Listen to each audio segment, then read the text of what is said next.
Bismillahirrahmanirrahim. Assalamualaikum warahmatullahi wabarakatuh. Ya, selamat pagi teman-teman. Apa kabarnya? Semoga baik-baik saja semua ya. Pada pertemuan di mata kuliah dokumentasi keperawatan kali ini, saya akan membawakan materi mengenai sistem informasi kesehatan. Tentunya Anda sudah belajar terlebih dahulu ya, apakah itu sistem informasi kesehatan? Nah, kita tahu sendiri di zaman milenial ini semuanya harus serba online, serba dengan internet ya, karena memang teknologi semakin maju sehingga sistem informasi pun juga harus mengikuti perkembangan zaman. Kita tahu sendiri sistem informasi kesehatan merupakan salah satu bagian yang penting yang tidak dapat dipisahkan dari sistem kesehatan di suatu negara. Karena ternyata kemajuan atau kemunduran dari sistem informasi kesehatan selalu berkorelasi dan mengikuti perkembangan sistem kesehatan, kemajuan teknologi informasi dan komunikasi. Bahkan, sistem informasi kesehatan mempengaruhi sistem pemerintahan yang berlaku. Jadi kita tahu suatu sistem kesehatan yang terkonsep dan terstruktur bisa menghasilkan output yang baik juga. Jadi kalau inputnya baik, maka outputnya yang keluar pun juga akan baik. Nah, sistem informasi kesehatan merupakan salah satu bentuk pokok sistem kesehatan nasional yang dipergunakan sebagai dasar dan acuan dalam penyusunan berbagai kebijakan. Nah, seperti itu ya pentingnya ya. Yang namanya informasi yang didapatkan itu nanti akan dijadikan sebagai dasar atau acuan dalam penyusunan kebijakan. Jadi benar-benar penting ya. Jadi kita harus tahu apakah sebenarnya sistem informasi kesehatan itu.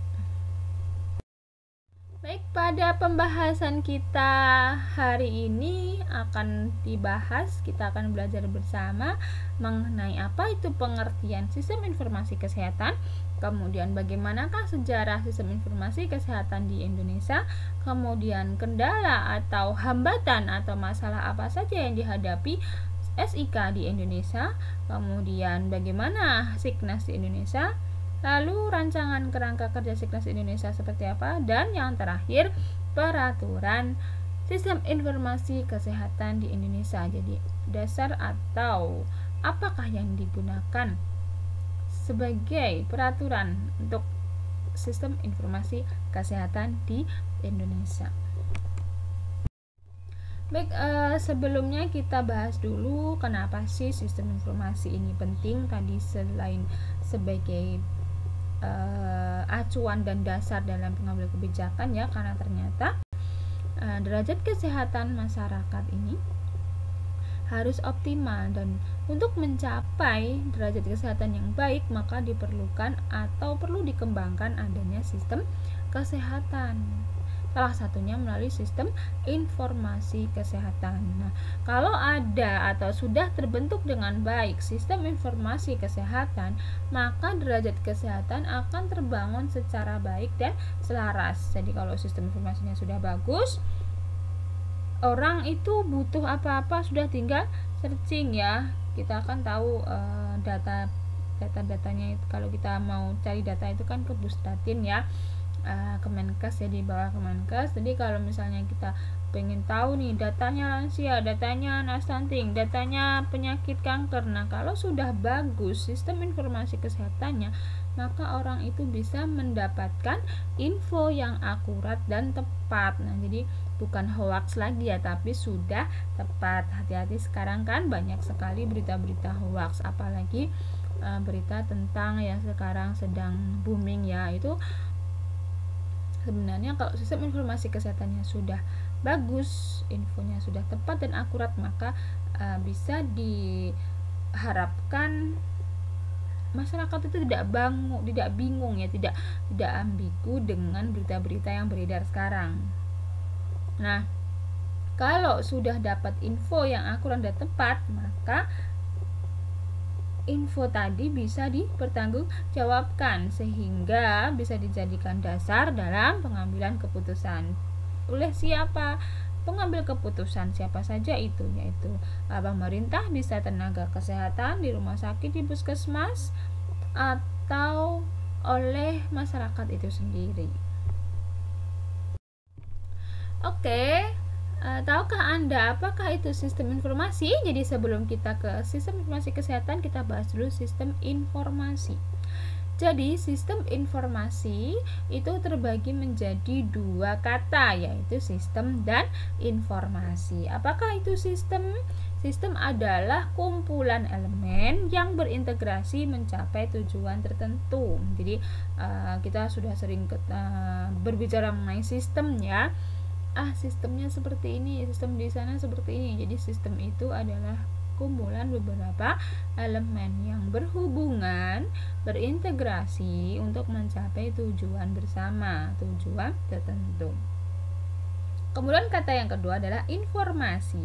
Informasi yaitu data yang telah diolah menjadi bentuk yang berarti bagi penerima dan bermanfaat dalam pengambilan keputusan. Jadi informasi itu data, kumpulan-kumpulan data, misalnya data tentang kanker dari berbagai daerah, dari berbagai puskesmas masuk ke bank data. Nah, nanti di situ diproses menjadi sebuah bentuk yang berarti, yang bermanfaat.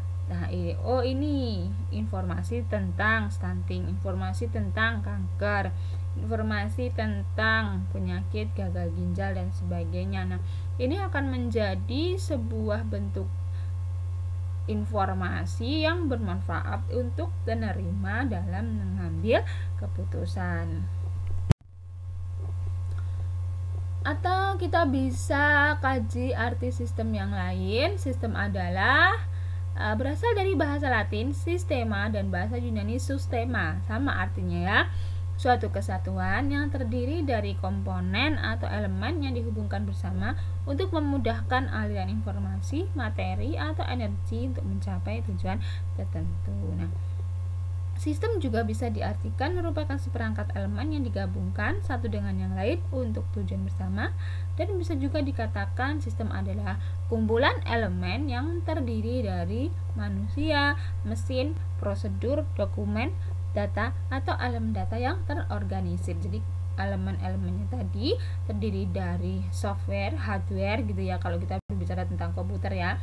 Ada manusianya, ada mesinnya, ada prosedurnya, ada dokumen, data atau elemen data. Sehingga kita bisa tarik kesimpulan apakah pengertian sistem informasi. Jadi sistem informasi adalah suatu sistem yang dapat menghasilkan informasi sesuai dengan kebutuhan secara tepat guna dan tepat waktu, sehingga bisa dijadikan acuan untuk pengambilan keputusan. Sedangkan menurut Robert Aleix, sistem informasi adalah suatu sistem di dalam suatu organisasi yang mempertemukan kebutuhan pengolahan transaksi. Jadi di situ ada yang membutuhkan dan ada yang menukar ya. Jadi pertukaran transaksi pada suatu organisasi. Transaksi apa? Transaksi informasi. Nah, selanjutnya, lalu apakah arti dari sistem informasi kesehatan? Nah, ini dari, kalau Anda baca sumber, ada beberapa macam ya arti atau pengertian dari sistem informasi kesehatan. Yang pertama adalah sistem informasi kesehatan merupakan bagian penting yang tidak dapat dipisahkan dari sistem kesehatan di suatu negara, karena sistem ini selalu berkorelasi dan mengikuti perkembangan sistem kesehatan, kemajuan teknologi, dan komunikasi, bahkan mempengaruhi sistem pemerintahan yang berlaku di suatu negara. Sistem informasi kesehatan merupakan bentuk pokok sistem kesehatan nasional yang dipergunakan sebagai dasar dan acuan dalam penyusunan berbagai kebijakan, pedoman, dan arahan penyelenggaraan pembangunan kesehatan serta pembangunan yang berwawasan luas. Jadi seperti inilah arti dari SIK atau Sistem Informasi Kesehatan. Anda nanti bisa mencari pengertian yang lain. Jadi nanti kalau mencari hal-hal seperti ini, cari tentang Kemenkes ya. Nah, nanti nomor berapa peraturan atau Permenkes tahun berapa, nomor berapa untuk membahas hal-hal tentang sistem informasi kesehatan. Pengertian yang lain, sistem informasi kesehatan adalah suatu sistem pengelolaan data dan informasi tentang kesehatan di semua tingkat pemerintahan. Jadi mulai dari daerah, kota, kabupaten, provinsi sampai ke pemerintahan yang paling atas yaitu negara, secara sistematis dan terintegrasi untuk mendukung manajemen kesehatan dalam rangka peningkatan pelayanan kesehatan kepada masyarakat. Nah, jadi guna dari sistem informasi adalah hasil akhirnya adalah untuk meningkatkan pelayanan kesehatan kepada masyarakat, karena memang tujuannya adalah bagaimana mensejahterakan masyarakat. Nah, bagian atau ranah yang menyebutkan sistem informasi kesehatan adalah Kepmenkes nomor 4, Menkes SK 1 2003 tentang kebijakan dan strategi desentralisasi bidang kesehatan. Nanti bisa Anda cari ya. Kemudian, SIK juga adalah mekanisme pengumpulan, pengolahan, analisis, dan pengiriman informasi yang dibutuhkan untuk mengorganisasikan dan mengoperasikan pelayanan kesehatan dan juga untuk penelitian serta pelatihan. Nah, jadi selain untuk pelayanan kesehatan juga bisa untuk penelitian dan untuk training atau latihan-latihan ya. Nah, apa sih komponen dari SIK ini? Jadi komponen SIK itu ada dua macam, yaitu proses informasi dan manajemen informasi. Untuk proses informasi tentunya dimulai dari pengumpulan data, kemudian pengiriman data dari berbagai daerah, pengolahan data-data yang sudah ada tadi diolah, dianalisis, kemudian disajikan melalui tabel atau melalui grafik, sehingga itulah yang dinamakan dengan sebuah proses informasi. Kemudian komponen kedua, manajemen sistem informasi. Jadi di situ ada sumber daya SIK dan aturan organisasi yang mengatur hal tersebut. Poin selanjutnya tentang sejarah SIK. Nah, jadi bagaimana sih sejarah SIK di Indonesia? Kalau kita membahas mengenai sistem informasi, maka akan kurang pas rasanya jika kita tidak melihat bagaimana jatuh bangunnya sistem informasi di Indonesia. Jadi tidak gampang ya untuk mencapai sebuah sistem yang terintegrasi dan online seperti ini. Kita harus lihat dulu ke belakang bagaimana jatuh bangunnya Indonesia dalam membuat atau membangun sistem informasi kesehatan. Nah, awal mula sistem yang digunakan dalam pencatatan administrasi di rumah sakit dan pelayanan kesehatan lain masih menggunakan sistem yang manual. Nah, jadi data-data itu dicatat secara manual, ditulis. Nah, kita kenal dengan istilahnya bolpen dan kertas ya, karena memang masih dicatat secara manual. Kemudian dengan segala risiko sampai terfatal adalah kehilangan data pasien. Oh, ternyata data yang hanya ditulis manual itu hilang, datanya ada yang hilang, padahal data pasien itu nggak boleh hilang ya, kecuali kalau dari aturan sih 5 tahun atau 10 tahun baru bisa dihanguskan, tapi kan tetap mereka punya data terkomputerisasinya, ada data di komputernya.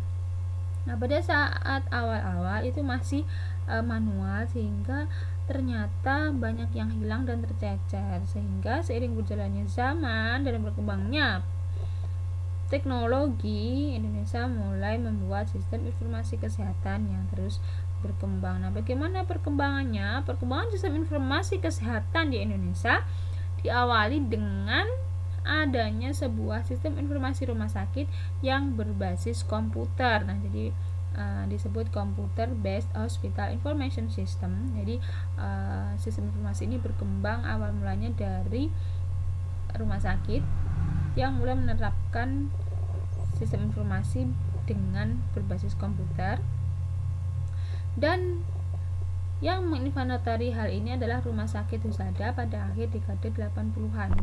Baru 80-an ya dibangun data berbasis komputer. Nah, dengan beriringan dengan hal itu, rupanya Departemen Kesehatan juga mengembangkan sistem informasi kesehatan yang berbasis komputer dengan dibantu oleh proyek luar negeri dengan bantuan beberapa tenaga ahli dari Universitas Gadjah Mada. Nah, jadi Depkes juga mulai menerapkan SIK berbasis komputer. Nah, namun perjuangan di awal ini mengalami kemerosotan. Hal ini dilihat dari segi perencanaan yang tidak tersusun dan ada sesuatu yang tidak lengkap dan tidak menyeluruh. Jadi ternyata malah tidak lancar ya, karena perencanaannya kurang baik. Makanya sistem di Indonesia ini, sistem informasi kesehatan di Indonesia ini terbagi menjadi 3 masa pada saat dari era manual sampai sekarang ya. Nah, apa saja masanya? 3 masa tersebut adalah yang pertama era manual. Jadi ini dilakukan sebelum tahun 2005, kemudian era transisi tahun 2005 sampai 2011, dan era komputerisasi mulai tahun 2012 sampai sekarang terus ditingkatkan. Jadi Anda bisa cari nanti sesuai tugasnya juga ya, bagaimana sih sistem informasi kesehatan di Indonesia sekarang ini, pada zaman sekarang sudah mengalami kemajuan ini ya. Jadi pada era manual itu data dari semua fasilitas kesehatan itu masuk ke pusat melalui berbagai jalan ya. Ini disebut dengan istilah fragmentasi ya. Jadi pada era manual aliran data itu terfragmentasi. Aliran data dari sumber data fasilitas kesehatan ke pusat melalui berbagai jalan. Data dan informasi dikelola dan disimpan oleh masing-masing unit di Departemen Kesehatan. Bentuk datanya adalah agregat ya. Agregat itu berarti kayak data mentah yang manual gitu ya. Nah, ternyata data-data ini ada kelemahannya. Kelemahannya apa? Ternyata sering terjadi duplikasi dalam pengumpulan data dan sangat beragam bentuk laporannya. Wah, sudah luar biasa ya ininya ya. Kreditnya seperti apa ya, duplikasi, kemudian dengan format yang berbeda-beda masuk jadi satu. Kemudian validitasnya juga masih dilakukan. Data yang ada juga sulit diakses karena masih menggunakan kertas. Nah, apalagi kalau kita berbicara kertas ya, sekarang kan sudah paperless ya. Jadi bagaimana kita mengurangi kertas? Jadi pada saat era manual ini masih banyak menggunakan kertas yang tidak ramah lingkungan, sehingga mulai ditinggalkan dan masuk ke era transisi yaitu tahun 2005 sampai 2011. Nah, ini data mulai terintegrasi walaupun masih ada yang terfragmentasi. Kemudian sebagian data sudah terkomputerisasi meskipun sebagian masih manual. Nah, jadi setengah-setengah ya, namanya juga transisi ya. Istilahnya belum maksimal karena masih ada orang yang belum move on ya, belum berubah dari era manual. Ada sebagian lagi yang memang sudah move on, dia sudah berpikir jauh sehingga dia bisa mengikuti zaman dengan mengikuti memasukkan data secara komputerisasi. Kemudian selanjutnya era komputerisasi itu mulai dari tahun 2012 sampai sekarang ya. Sekarang sudah luar biasa ya, bagaimana kemajuannya, bagaimana Indonesia berusaha untuk menciptakan SIK yang terbaik ya. Nah, baru mulai pada 2012 era komputerisasi dimulai, di mana pada era ini pemanfaatan data menjadi satu pintu. Nah, sudah terintegrasi benar-benar cuma satu pintu.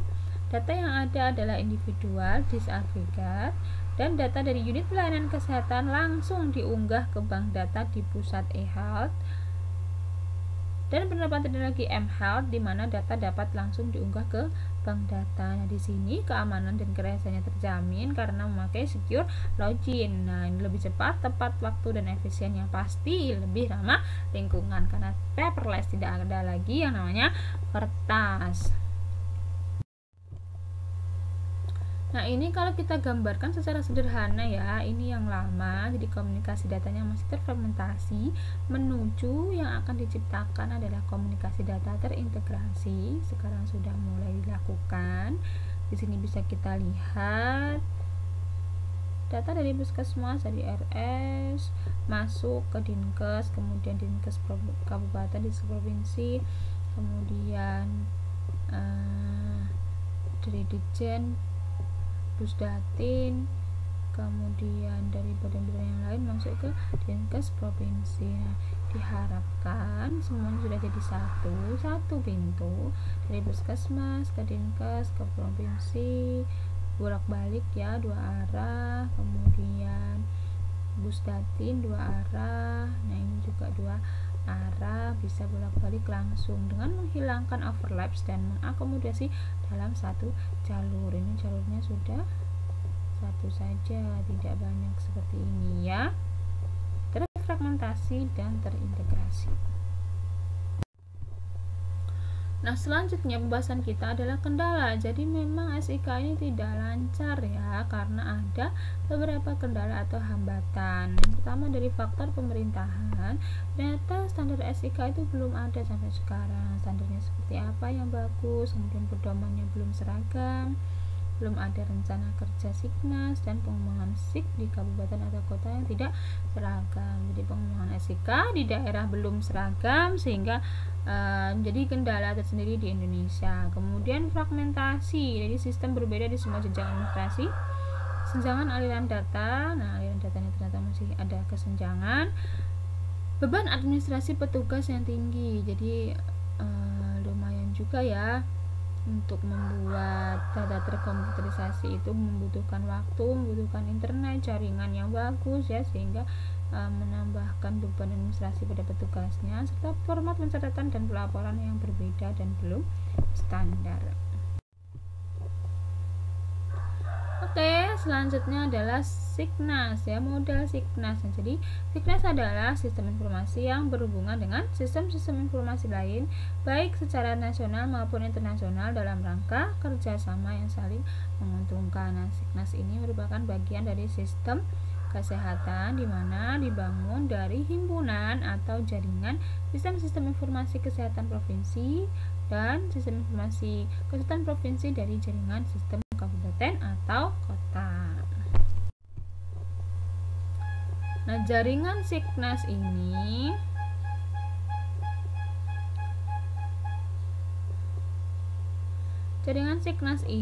merupakan sebuah koneksi jaringan virtual SIK elektronik oleh Kemenkes. Jadi SIK ini elektronik yang dikelola oleh Kemenkes dan hanya bisa diakses bila telah dihubungkan. Jaringan Siknas merupakan infrastruktur jaringan komunikasi data terintegrasi dengan menggunakan wide area network dan jaringan telekomunikasi yang mencakup area yang luas, serta digunakan untuk mengirim data jarak jauh antara lokal area network yang berbeda dan arsitektur jaringan lokal komputer lainnya. Nah, apa sih tujuan dari Siknas ini? Tujuannya adalah untuk menjembatani permasalahan kekurangan data dari kabupaten atau kota ke Depkes pusat dan memungkinkan aliran data kesehatan dari kabupaten ke Pusdatin. Nah, karena dampak adanya kebijakan desentralisasi bidang kesehatan di seluruh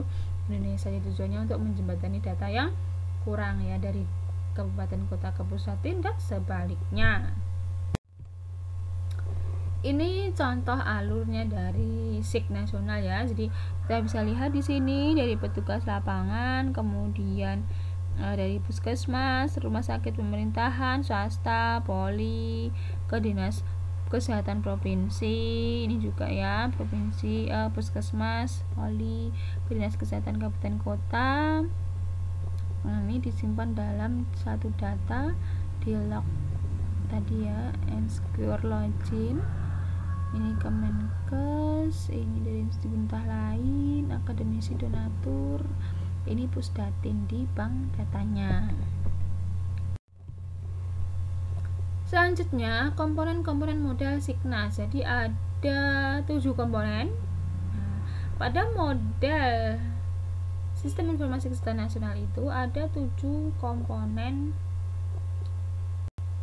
yang saling berhubung dan terkait ya. Yang pertama adalah sumber data manual, kemudian sumber data komputerisasi, sistem informasi Dinas Kesehatan, sistem informasi pemangku kepentingan, Bank Data Kesehatan Nasional, pengguna data oleh Kementerian Kesehatan, dan pengguna data itu sendiri.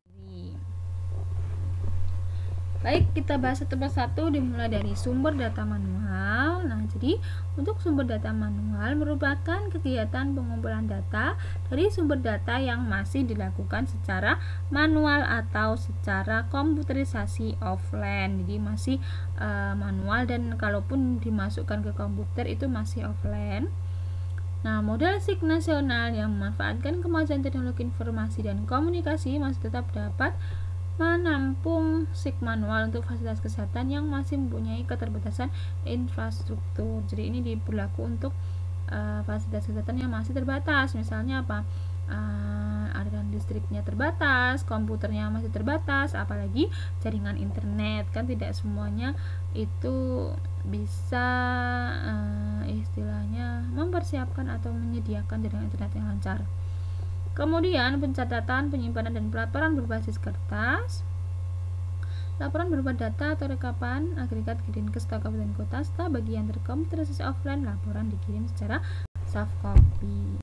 Yang kedua, sumber data komputerisasi. Nah, kalau kita berbicara komputerisasi berarti pengumpulan data secara komputerisasi dari sumber data yang sudah dilakukan secara online. Nah, pada fasilitas pelayanan kesehatan dengan komputerisasi online, data individual langsung dikirim ke Bank Data Kesehatan Nasional dalam format yang telah ditentukan. Selain itu, juga dikembangkan program mobile health yang dapat langsung terhubung ke sistem informasi puskesmas. Nah, ini biasa disebut aplikasi Sigda generik SIG daerah ya.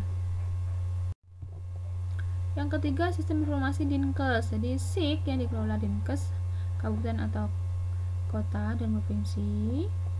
Kemudian laporan dari semua vaskes ke Dinkes dapat soft copy ataupun hard copy. Untuk laporan hard copy di-entry ke aplikasi Sigda generik, dan laporan yang diunggah ke Bank Data Kesehatan Nasional.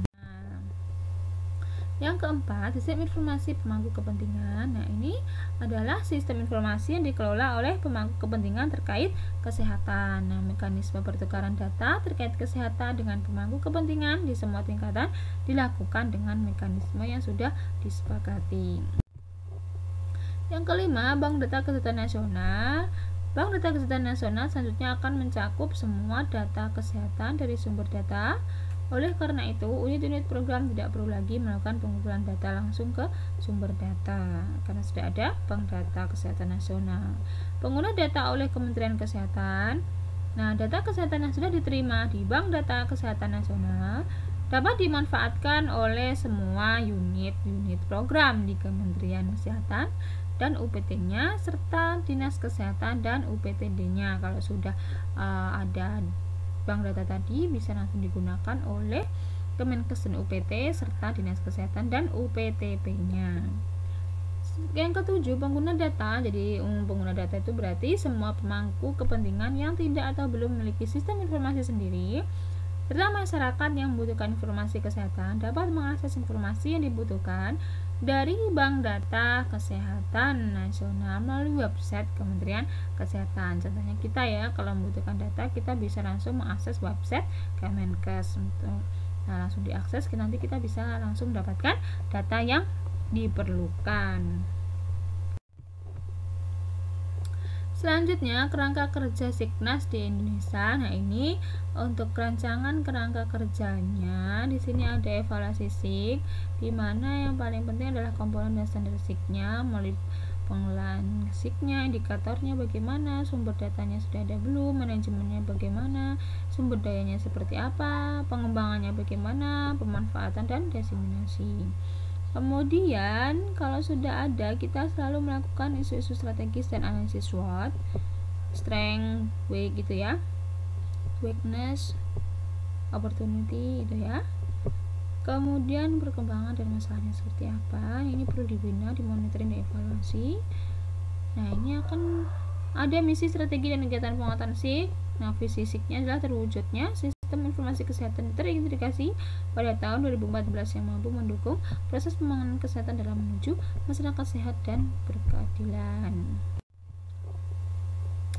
Nah, selanjutnya kita bahas mengenai komponen SIKNAS. Nah, jadi ada 6 komponen sistem kesehatan yang dibangun untuk atau berperan dalam SIK ini. Yang pertama, komponennya adalah service delivery, yaitu pelaksanaan pelayanan kesehatan. Kemudian medical product, vaksin dan teknologi, yaitu produk medis, vaksin dan teknologi kesehatan. Selanjutnya, komponennya adalah health workforce, yaitu tenaga medis. Health system financing, sistem pembiayaan kesehatan. Kemudian health information system, sistem informasi kesehatan. Serta leadership and governance, yaitu kepemimpinan dan pemerintahan. Oke, selanjutnya dari tadi kita berbicara tentang SIK. Sebenarnya apa sih manfaatnya?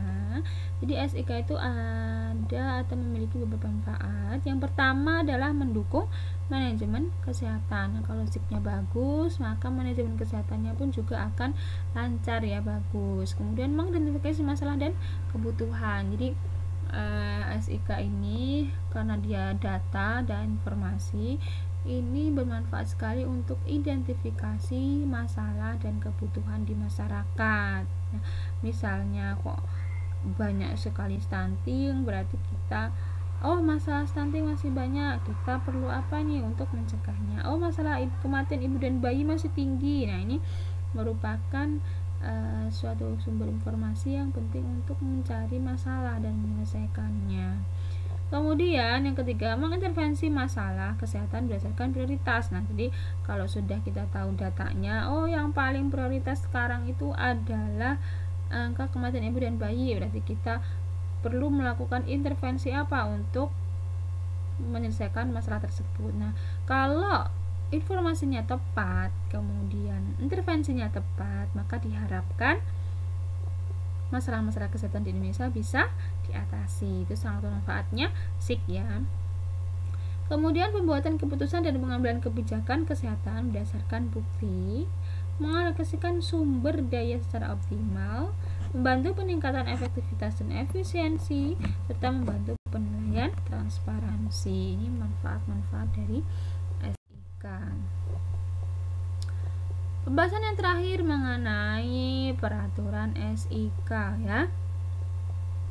Nah, jadi apa saja sih peraturan atau sumber hukum yang digunakan untuk jalannya SIK di Indonesia? Kita bisa lihat, bisa Anda cari ini ya.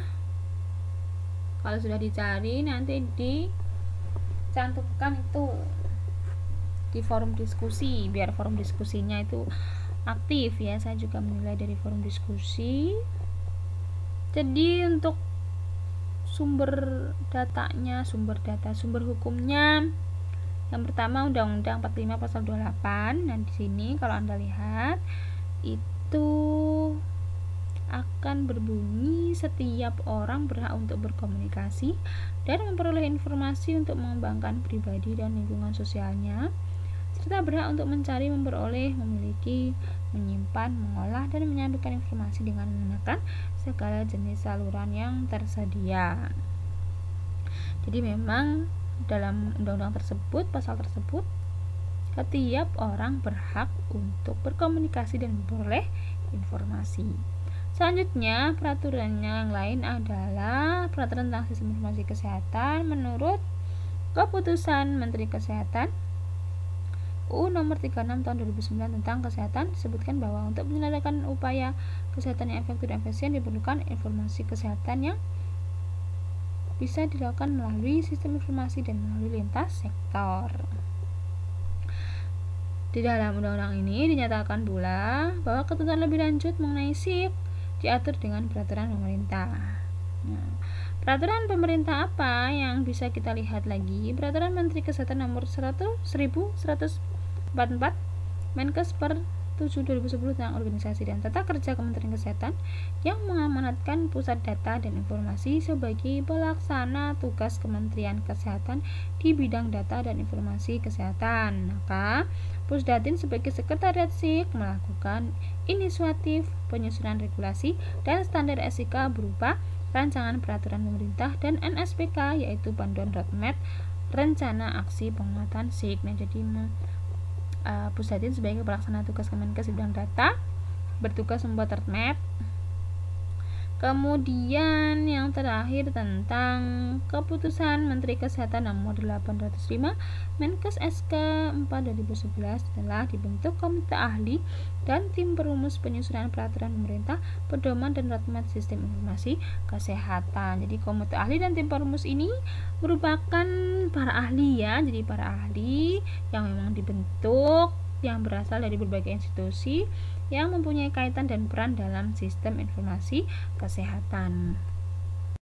Baik, demikian dari saya. Ada pertanyaan bisa ditanyakan di forum diskusi atau langsung chatting saya ya di WA saya. Saya ingatkan kembali, hidup adalah belajar. Jadi mau tidak mau Anda harus belajar agar Anda bisa memperoleh pengetahuan dan bisa membedakan antara informasi yang tepat, akurat, dan informasi yang hoax ya. Baik, dari saya cukup sekian. Ada salah saya mohon maaf. Saya akhiri. Assalamualaikum warahmatullahi wabarakatuh.